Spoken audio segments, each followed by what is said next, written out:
Welcome to Southwest Desert, where adventure meets the arid beauty of the American Southwest. Join us as we explore the rugged landscapes, uncover hidden historical gems, and dive deep into the rich legends and culture of this iconic region. Subscribe now and hit the bell icon so you don't miss out on the latest desert adventures. Please leave a like or comment. This is very helpful. Let's journey together into the heart of the Southwest Desert.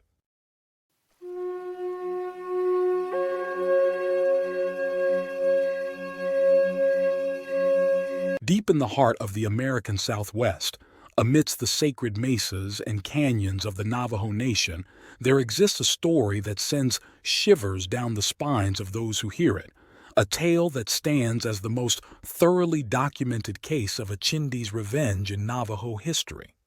This is the story of the Long Salt family and the supernatural vengeance that would pursue them relentlessly for 100 years, claiming lives across generations in a tragic demonstration of spiritual retribution. The year was 1825, and the American Southwest remained largely untouched by European settlement. The Long Salt family held a position of prominence within their community, numbering over 100 members who lived their traditional way of life on ancestral lands. They maintained valuable herds of sheep, practiced their ancient customs, and lived in relative peace with their neighbors. But for one member of this family, 1825 would mark the beginning of a nightmare that would eventually consume not just him, but generations of his bloodline. It began, as many supernatural tales do, with dreams. But these were no ordinary nightmares that plagued the sleep of one particular Long Salt warrior. These were visitations, terrifying encounters with the spirit of a man named Dawn Dancer, a longtime enemy whom the warrior had killed in combat years before. While the killing itself had been justified by their community standards after a great fight between the two men, there was one crucial detail that would prove fateful. The Long Salt warrior had killed Dawn Dancer before he could complete his death song, a sacred part of the dying process in Navajo tradition. The consequences of this spiritual transgression soon became apparent. Night after night, Dawn Dancer's spirit would come to the warrior in his dreams, attempting to smother his spirit. This wasn't merely a frightening experience. It began to manifest in the physical world. The once strong warrior grew weaker with each passing day, his vitality draining away as surely as water seeps into desert sand. In his desperation, he turned to his brother, his voice weak and trembling as he pleaded for help. "It is Dawn Dancer," he confessed.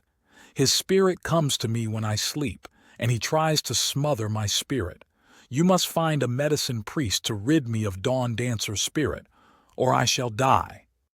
His brother initially protested, reminding him that Dawn Dancer was dead and that the killing had been justified. But the afflicted man's deteriorating condition could not be denied. The family knew they needed powerful medicine to counter this supernatural assault. They sought help from a particular medicine man, a blind practitioner from the Tsegi country, known throughout the region for his powerful healing abilities and deep spiritual knowledge. The medicine man agreed to help, proposing a 3-day ceremonial healing known as a Bijeen, or Sing. These ceremonies were complex affairs, requiring precise ritual observations and proper payment to ensure their effectiveness. The medicine man's price seemed straightforward enough: 5 butchered sheep from the Long Salt family's flock. This was no small request, as the family's sheep were valuable possessions. But given the warrior's condition, they readily agreed. It was here that fate took its dark and decisive turn. 2 members of the Long Salt family were assigned the task of slaughtering the sheep for payment. As they discussed their assignment, they made a decision that would haunt their family for generations to come. The family's sheep were grazing at some distance from the village, and these 2 men, perhaps out of laziness or misguided thrift, chose to substitute 5 wild antelope for the requested sheep. Their reasoning seemed sound enough to their short-sighted minds. The medicine man was blind, after all. How would he ever know the difference? To ensure their deception would go undetected, they took extra precautions, removing the heads and lower legs at the knees to make the substitution harder to detect. Even the rest of the family, including the elders who presented the payment, remained unaware of this fateful switch. They delivered the meat with all the ceremony and respect due to a medicine man of his stature. The 3-day ceremony proceeded as planned. The blind medicine man performed the Beijing with all the proper rituals and songs. Initially, all seemed well. The troubled warrior reported that Dawn Dancer's spirit had departed, and he could finally rest in peace. The family breathed a collective sigh of relief, believing their troubles were over. They had no way of knowing that they were actually just beginning. The deaths began quietly, almost innocuously. First, an elderly member of the Long Salt family died suddenly. While it was unusual that he hadn't been ill beforehand, few questioned the passing of an aged one. Death, after all, comes to everyone eventually. But when a young, completely healthy member of the family dropped dead without warning, leaving behind a pregnant wife and grieving parents, the community could no longer ignore the signs that something was terribly wrong. Then came the pattern, a pattern that would haunt the Long Salts for decades to come. Every few weeks, like a grim clockwork, another family member would fall ill. The progression was always the same. First came the sickness, then the wasting away, and finally death claimed them after a period of terrible suffering. The family began to realize the horrible truth. Someone had set a chindi, an avenging spirit, upon them. The tension within the family grew with each passing death. Who had they offended? What spiritual transgression had brought this curse upon them? The answer finally emerged when the 2 family members responsible for obtaining the payment for the medicine man broke down and confessed their deception with the antelope meat. The family quickly convened a council of their leaders, knowing they needed to act swiftly to stem the tide of death that threatened to engulf them all. Representatives were chosen to meet with the blind medicine man. When they arrived at his dwelling, the truth they discovered was chilling. The medicine man freely admitted that he had discovered their deception. His blindness had not prevented him from knowing the difference between sheep and antelope meat. In his anger at being disrespected, he had set a chindi upon the family with explicit instructions to exterminate them all, one by one, until the entire bloodline was erased. The family representatives were horrified. They desperately tried to explain that most of them had been unaware of the deception, that it was the act of just 2 foolish members, not a deliberate slight by the entire family. They offered increasingly generous compensation, 10 sheep, 20 sheep, 30 sheep, anything to lift the curse that was decimating their family. The old medicine man listened carefully to their pleas, weighing their words and the sincerity of their regret. "I am not an evil man," he told them, "but you must see that I was forced to uphold my dignity and my reputation." He agreed to remove the curse but said he needed 10 days to determine the proper price. The family, though dismayed at the delay while deaths continued, knew better than to protest. They understood that challenging him might lead him to abandon any thought of mercy and allow the chindi to complete its deadly work. But fate had one final cruel twist in store. When the Long Salt representatives arrived at the medicine man's hogan on the 10th day, prompt in their desperation to save their family, they found only a household in mourning. The medicine man had died 3 days earlier, taking with him the knowledge of whether he had recalled the chindi before his death. His son could offer them no comfort or certainty. "I know that he had thought much about the problem," the son told them, "but I do not know if he was able to call back the chindi before he went to the land of the grandfathers." The answer became grimly clear when they returned home to find several more family members already ill and dying. The curse continued its relentless work. unbound even by the death of the one who had set it in motion. For the Navajo people, this story continues to be told as a cautionary tale about the importance of honesty, respect, and maintaining proper spiritual practices. It serves as a reminder that the spiritual world is not to be trifled with, and that actions carry consequences that can echo through generations. The story of the Long Salt family and the Chindi's revenge stands as a testament to the enduring power of spiritual beliefs and the far-reaching consequences of disrespect in Navajo tradition. It reminds us that in any culture, the smallest actions can sometimes carry the heaviest weights, and that the price of dishonesty may be paid not just by those who commit it, but by generations yet unborn. In the end, this tale stands as a powerful reminder of the complex interconnections between the physical and spiritual worlds in Navajo belief, and the terrible price that can be paid when these connections are disrupted by human failings.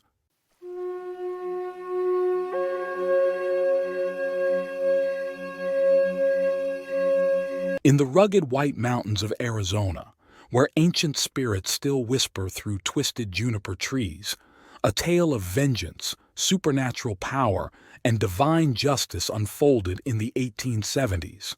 This is Southwest Desert, and I'm your host, Alan. Today, we're diving into one of the most compelling and chilling stories from the American frontier, the legend of Montezuma's Snake. Our story begins at a remote trading post run by a man known as Malcolm Graves, though some sources name him Reeves. The exact location has been lost to time, but the horrors that occurred there have been preserved through both Apache oral tradition and the accounts of those who've encountered its lingering spirits. What makes this particular trading post significant isn't just its tragic history, but how it became a nexus for supernatural forces that continue to manifest to this day. Graves wasn't just another frontier trader looking to make a profit. He had devised an intricate system of debt bondage that essentially enslaved local Apache people, but his crimes went far beyond economic exploitation. The trading post became a house of horrors, where Graves and his wife Antonia subjected their victims to systematic torture. Even more disturbing, they turned their cruelty into a grotesque form of entertainment, charging visitors to witness the suffering of their Apache captives. This commercialization of cruelty would ultimately draw the attention of forces far beyond their comprehension. The Apache people, known throughout history for their resilience and spiritual strength, weren't about to let these atrocities go unchallenged. They turned to one of their most powerful medicine men, a sorcerer known as Patch. What followed was an intense spiritual intervention that would become legendary in Apache oral tradition. For 10 days, Patch fasted in the wilderness, his body weakening while his spiritual power grew stronger. Through day and night, he performed ancient chanting rituals, calling upon a force that had become legendary throughout the Southwest, the spirit of Montezuma.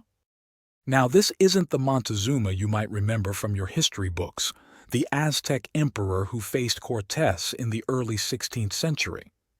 The historical Montezuma, who ruled from 1503 to 1520, was already known for his mystical inclinations. But over centuries, this historical figure had transformed into something far more powerful in the folklore of the American Southwest. Among the Pueblo peoples and beyond, Montezuma had evolved into a figure of immense supernatural power, associated with both healing and retribution. This transformation wasn't without its complications. Catholic missionaries had tried desperately to suppress Montezuma worship, attempting to demonize him and eradicate his influence. But like many attempts at cultural suppression, these efforts backfired spectacularly. The persecution only increased Montezuma's appeal among oppressed peoples, strengthening traditional practices and deepening his integration into the spiritual fabric of the Southwest. Patch's prayers were answered in a way that would become legendary. According to Apache tradition, Montezuma dispatched his sacred servant, a massive rattlesnake known as biberon. This wasn't your ordinary diamondback. Witnesses described it as being 30 feet long, with a body as thick as a man's torso. The snake dealt swift justice to Malcolm and Antonia Graves, but their story didn't end with death. Their spirits were condemned to a kind of limbo, trapped in the netherworld for purification. But some say they never found peace. The trading post ruins became a focal point for supernatural activity. Hunters reported hearing screams in the night. Travelers spoke of ghostly figures that seemed to beckon them toward the crumbling walls. The spirits would periodically escape their limbo, creating a cycle of supernatural encounters that continues to this day. Perhaps the most detailed account comes from a hunter and his wife at the turn of the century. Their experience provides a chilling glimpse into how the trading post's dark energy continued to affect visitors long after the original events. The couple described being stalked by a hulking male figure as they made their way through the mountains. They felt as if they were being deliberately herded toward the old trading post, their every attempt to change direction somehow leading them back toward those haunted ruins. As night fell early, unnaturally early, they would later insist, they found themselves at the decaying structure. There in the doorway they saw a shimmering female figure. The hunter's wife described feeling mesmerized, drawn toward the apparition despite her terror. It was a mesmerization so complete that she felt her will being stripped away, her feet moving of their own accord toward the ghostly woman. But before they could get too close, they were saved by the sudden appearance of a one-eyed Apache medicine man. Behind him, coiled in the shadows, was an enormous rattlesnake, perhaps the same biberon of legend. The medicine man warned them to leave immediately. Advice they were only too happy to follow, though the experience would haunt them for the rest of their lives. But the legend of Montezuma and his sacred serpent extends far beyond this single incident. In 1989, a remarkable encounter in the Superstition Mountains near Phoenix added a new chapter to the ongoing story. A man of mixed Pima Indian and Hispanic heritage, seeking to connect with his ancestral roots, embarked on a traditional vision quest in punishing conditions. The setting itself was challenging, the Superstition Mountains in 115-degree heat, far from any sign of civilization. On his 5th day of fasting and prayer, after hours of singing and deep meditation that continued past sunset, he had an extraordinary encounter that would transform his understanding of the ancient legends. As the last light faded from the sky, he witnessed what he described as an enormous serpent, comparable in size to an anaconda, its scales gleaming with an otherworldly light. Alongside it stood a towering figure he identified as Montezuma himself, 7 feet tall, dressed in magnificent multicolored feathered robes and carrying a scepter.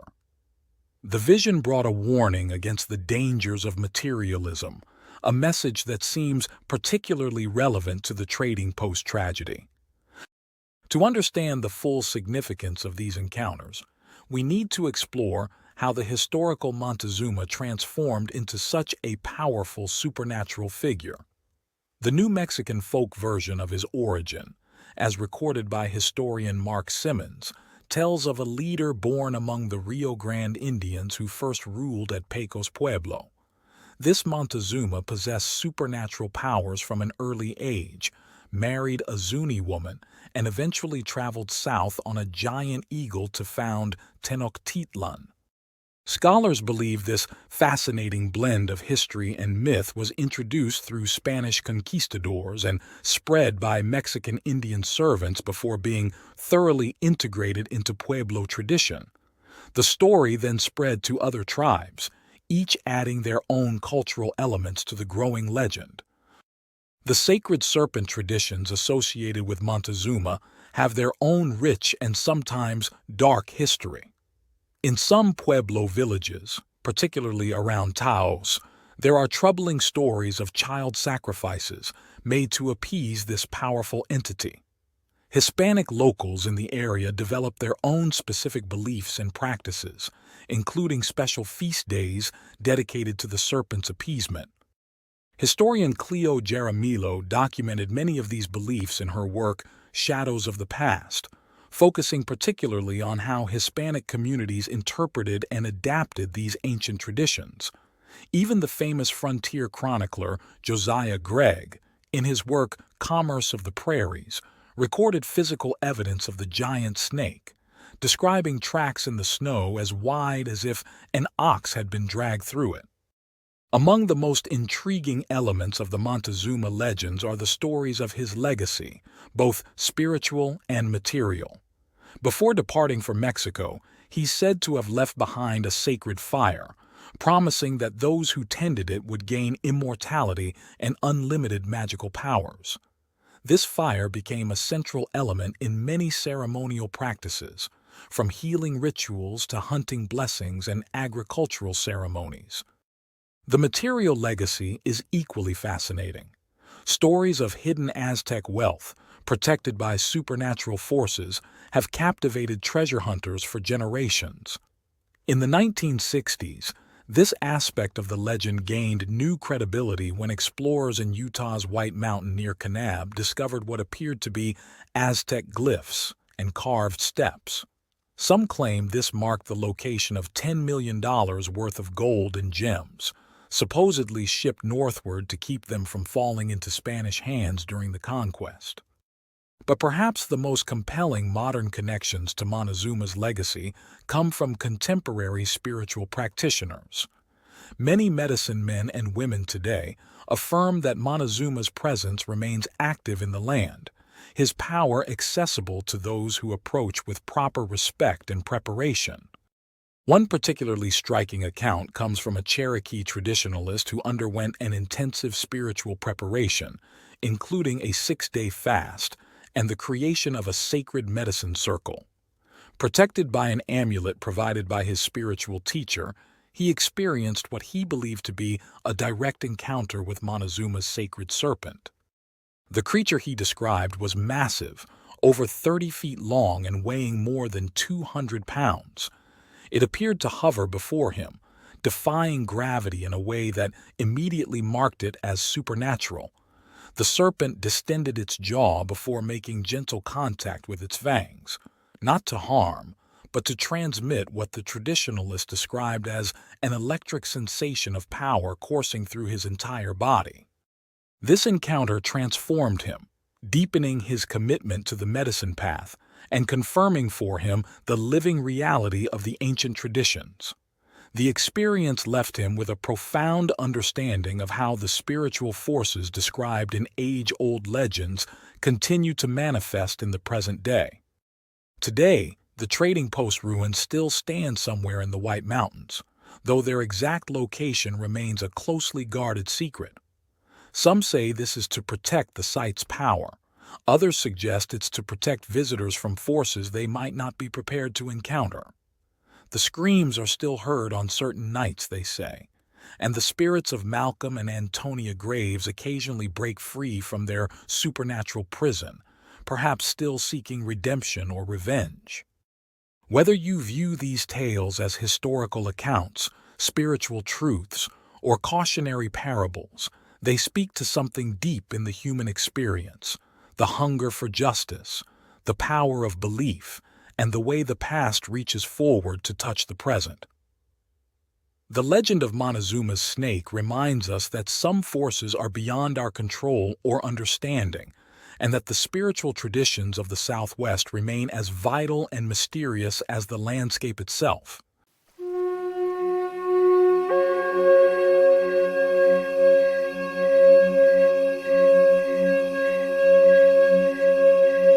This account comes from the astonishment first expressed in the late 19th century that even in recent American history, thriving belief and fear of witchcraft persisted in certain corners of the Southwest.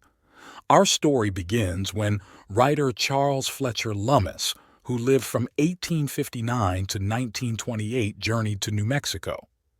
This video is made from an excerpt of his book called Some Strange Corners of Our Country, The Wonderland of the Southwest, which was written in 1892. When the author first relocated to New Mexico, he expected to settle into normal life as an American citizen. However, he immediately found himself plunged into a worldview more reminiscent of medieval Europe than the modern United States. It often made me pinch myself to see if I were not dreaming, he writes. But the belief in witches and their dark powers was a disorienting reality here. He felt he had left the country he knew for one deeply invested in the supernatural. His native neighbors discussed witchcraft openly and seriously. He often heard chilling warnings to be careful of her, she's a witch. People would point out those reputed to be witches. More disturbing still, some faced violent punishments and executions after formal accusations of practicing witchcraft. The population in New Mexico in the late 19th century numbered about 175,000 people, but European settlers only accounted for 25,000 compared to 30,000 Native Americans and 120,000 Hispanics. Among these communities, belief in witchcraft colored every aspect of life. The local native tribes, like the Pueblos and Navajos, had especially intricate witchcraft beliefs. Their customs around protecting against, identifying, trying, and eliminating presumed witches developed over centuries. For example, when Pueblo parents have a child, ceremonies begin immediately to guard its soul from abduction by witches. Later in life, suspicious signs like red eyes, evidence of long nights rather than peaceful sleep, can mark someone as an ominous witch. Finding items tied to witchcraft magic, like feathers of certain birds, in someone's home could condemn them. When members of their society died, complex rituals lasting 4 full days followed. The tribes believed souls traveled to the afterlife over this time. The ceremonies intensely focused on disguising and misleading any witches chasing after the soul, so they could not capture it in transit. Without these careful protections, newly deceased souls might face a terrible fate indeed. When crops failed, animals sickened, disease spread, or anything unfortunate occurred, suspected witches often bore blame from their fearful neighbors. Some also believed witches could transform into animal shapes, fly vast distances, and convene ritual meetings. The tribes viewed their spiritual leaders and medicine men as solemn guardians against this menace. The first duty at tribal rituals, dances, or any ceremony was driving off and punishing lurking witches. If conviction occurred after accusation, professional witch guards executed the guilty. One Pueblo village, Sandia, declined towards possible extinction from enthusiastically killing off presumed witches. In the author's village, the Tigua people distrusted approximately half their 1,100 population as witches. Only real fear of swift intervention by the 25,000 American populace living 12 miles away prevented outright violent purging, but they still imprisoned and physically punished some alleged witches, hoping to escape American notice. Just before the author arrived, the Tiguas executed the man living 2 doors down from him at midnight. Later, they imprisoned and tortured a young man whose only crime seems to have been witchcraft suspicion from his enemies. The author struggled to reconcile such horrors with the Tiguas' otherwise normal lives as parents and neighbors. To outside observers, these events seemed unjust murders, but within the tribes, formally convicting and executing presumed witches appeared as proper administration of justice. Their supernatural fears erased moral hesitation in destroying those believed to use black magic against them. A less ritualized but equally unsettling witchcraft culture prevailed among the far more numerous Hispanic community. Just as with native tribes, magic and witch fear imbued ordinary aspects of life.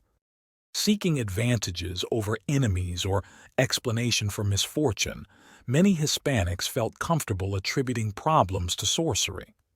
The author writes even intelligent, educated acquaintances sincerely blamed unfortunate events on revenge by those with witchcraft powers.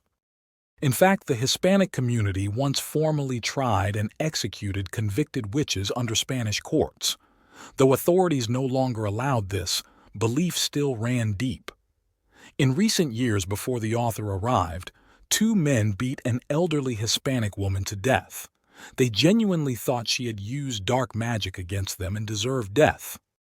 More educated Hispanics might not go so far as murder, but intense fear of curses from witches caused them to give favors and gifts when solicited, no matter how high the price.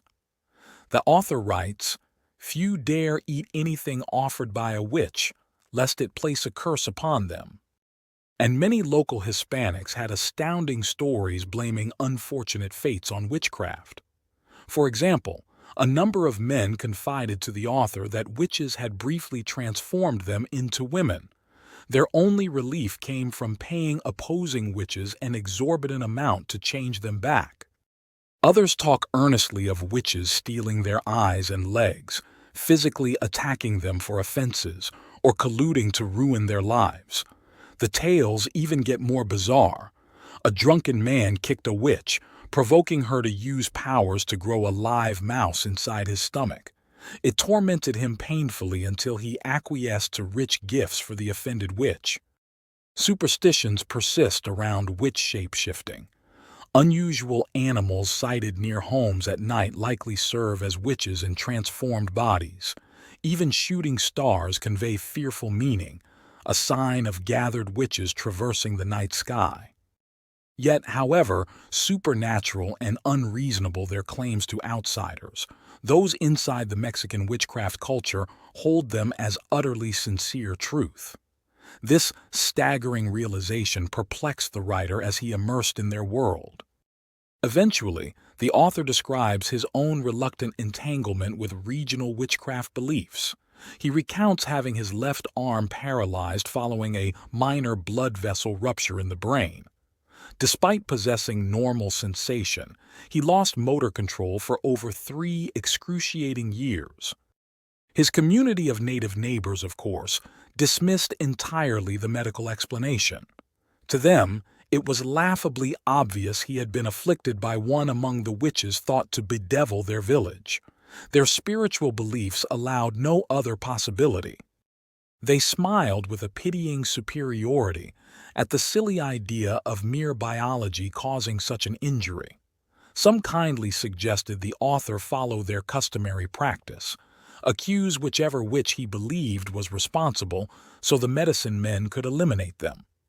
Continuing to assert medical facts clearly confirmed their view that another witch cured him later via the payment described by others. What conclusions can one draw from this immersion with neighbors who view the world so differently through a lens of witches, magic, and supernatural habits? The author struggles to convey the extent that these beliefs conflict with modern U.S. society surrounding New Mexico in the late 19th century. On one hand, he admits that the fantastic stories and rituals seem farcically childish and unreasonable to scientific thinking. It feels absurd to give them serious consideration. Yet, tens of thousands of fellow U.S. citizens as voters and community members cleaved passionately to this spiritual view as core truth. It puzzles him to realize that only minimal time separated these neighbors from colonial-era Europeans or Americans who embraced witchcraft as fervently as science. And despite relentless modernization and integration, echoes of these beliefs in witches and their conjured malice continue rippling through the Southwest among descendants of early Hispanic and Native residents to this very day. The author's experience leaves a provocative portrait of the thin line between rational progress and fearful superstition within human society and memory.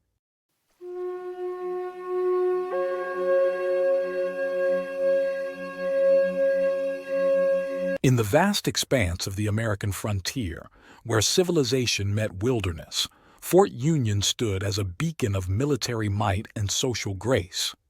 But beneath its orderly exterior lay a tale of love, betrayal, and supernatural vengeance that would haunt its halls forever. A story of two friends whose paths would cross in life and death with devastating consequences. Jacob Henderson and Johnny Blackwood's story began on the sprawling Blackwood family ranch in Missouri, where their childhood days were filled with mock battles and dreams of military glory. Jacob's father, a former cowboy turned ranch manager for the wealthy Blackwood family, watched with quiet understanding as the boys played at being soldiers, making their solemn childhood pact to join the military when they came of age. The boys' families had markedly different reactions to their military ambitions. Johnny's father, seeing his only son and heir preparing to leave the ranch, made no secret of his disapproval. In contrast, Jacob's parents took different approaches. His father accepted it with the stoic condition that his son be a credit to the family, while his mother's pride showed through her tears when she first saw him in uniform. Their paths to military service reflected their different stations in life. Johnny's family wealth smoothed his way to a lieutenant's commission, allowing him to bypass the harder road of enlisted service. Jacob advanced more slowly through the ranks, earning every stripe the hard way. Jacob's father, always one for understated praise, called his son a survivor with a good head, high praise from a man of few words. While Johnny enjoyed the relatively peaceful life of an officer in training, Jacob saw extensive combat action beyond Missouri.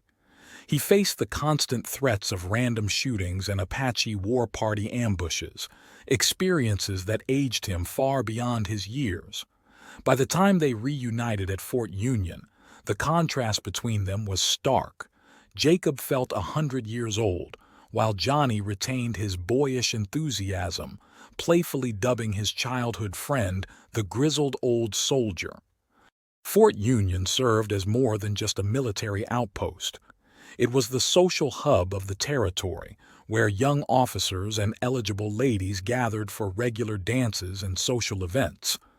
Despite their difference in rank creating an awkward social barrier that Johnny seemed oblivious to, the fort's busy social calendar kept them in each other's orbit. Their reunion was immediate and joyous, with Johnny seeking out Jacob the moment he arrived at the fort. They talked until after sunset, though Jacob couldn't help but notice the maturity gap between them. While he felt aged by combat, Johnny remained eager and inexperienced. It was at these social gatherings that two women would shape their destinies, Celia and Marge. Celia, the captain's sister-in-law, was universally acknowledged as the fort's great beauty.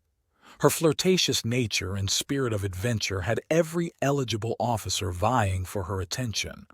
She moved through the fort's social circles with the grace of a queen, conscious of the effect she had on the young men who fell under her spell. But it was Marge, a woman of quieter charms and keen intelligence, who caught Jacob's eye. While others were dazzled by Celia's radiance, Marge possessed beautiful eyes that truly came alive when she smiled. She shared Jacob's private reservations about Celia's character, even predicting that the beautiful socialite might set her sights on Johnny for his wealth rather than his heart. Romance bloomed simultaneously for both friends. Jacob proposed to Marge during a dance, her face flushing red as a rose as the news spread through the party. Their happiness seemed complete, but Celia, clearly displeased at not being the first to marry, soon orchestrated her own dramatic engagement.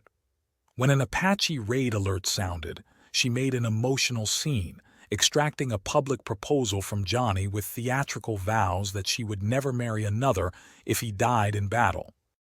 Fate intervened when Jacob was assigned to Johnny's troop for an Apache tracking mission. Before departing, Jacob had a private moment with Marge, telling her to remarry if he didn't return. Through tears, she demanded his safe return instead. The mission stretched into a week, with the troops splitting into two groups to cover more ground. When only half of Johnny's group returned without Johnny or his body, the fort was plunged into mourning. The contrast between the two women's grief was striking. Celia's mourning was a theatrical display that seemed designed to draw attention and sympathy, while Marge offered quiet comfort to Jacob upon his return. Jacob and Marge married in a small ceremony at the minister's house, and his promotion to lieutenant seemed to mark the beginning of a new chapter. The task of reporting Johnny's death to his family fell to Jacob. He brought Marge to meet both families, and they embraced her warmly. They spoke little of Celia, perhaps fortunately, as Johnny's mother found comfort in believing her son had found true love before his death. The families maintained their connection, bound by shared memories of Johnny's younger days. But Celia's period of mourning proved surprisingly brief. When a wealthy Eastern lieutenant arrived at the fort, she quickly became engaged again, seemingly forgetting her dramatic vows to never marry after Johnny. The wedding plans were elaborate, with everyone at Fort Union invited to witness what promised to be the social event of the season. Jacob was reluctant to attend, but Marge, resplendent in a blue dress that matched her eyes, convinced him otherwise. That morning, she had shared joyous news. She was pregnant. The wedding night began perfectly. Clear weather, everyone in their finest clothes, the happy couple dancing every dance.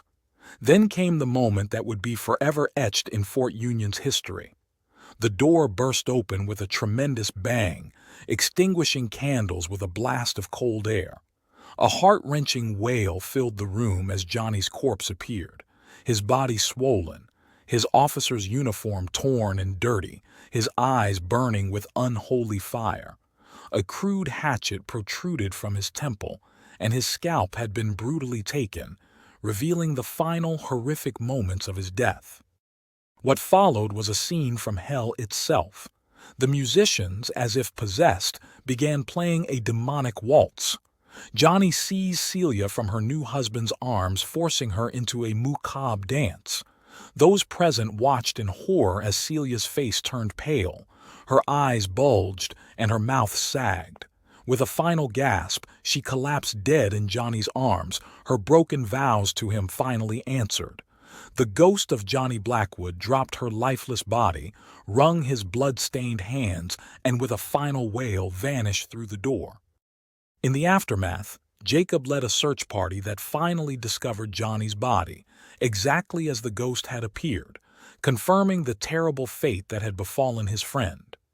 They buried Johnny and Celia together, while the traumatized bridegroom fled back east, never to return to the frontier that had claimed his bride so horrifically. Jacob, shaken by the supernatural events and their tragic outcome, resigned his commission and returned to ranch life, where his father trained him as manager. 8 months later, Marge gave birth to a son they named Andrew, after Johnny's father. The Blackwoods became the child's godparents, maintaining a connection that focused solely on happy memories, never speaking of that terrible night at Fort Union. The families maintained Johnny's portrait in his childhood home, choosing to remember him as the bright, eager young man he had been, rather than the vengeful spirit he became. The events at Fort Union became an unspoken chapter in their shared history, too terrible to discuss but impossible to forget. Today, Fort Union stands silent, but some say that on quiet nights when the wind whispers across the prairie, the ghostly strains of a waltz can still be heard. In the years that followed, Jacob and Marge raised their family on the Blackwood Ranch, where Jacob eventually took over as manager from his father. Their son Andrew grew up hearing stories of his namesake's childhood adventures with his father, but the tale of the death waltz remained untold, a dark secret carried by those who witnessed that terrible night at Fort Union. The fort itself gradually fell into disuse as the frontier pushed westward, but its reputation for being haunted never faded. Those who passed by on dark nights would hurry their pace, claiming they could hear the faint sound of music and see strange lights. and some swore that on the anniversary of that fateful wedding, the sounds of Johnny's final wail could still be heard echoing across the prairie, a chilling reminder that some promises and some betrayals echo beyond the grave. Thank you for joining the Southwest Desert for this haunted tale. If you would like to hear more Southwest videos and playlists, check out my large catalog. Happy trails!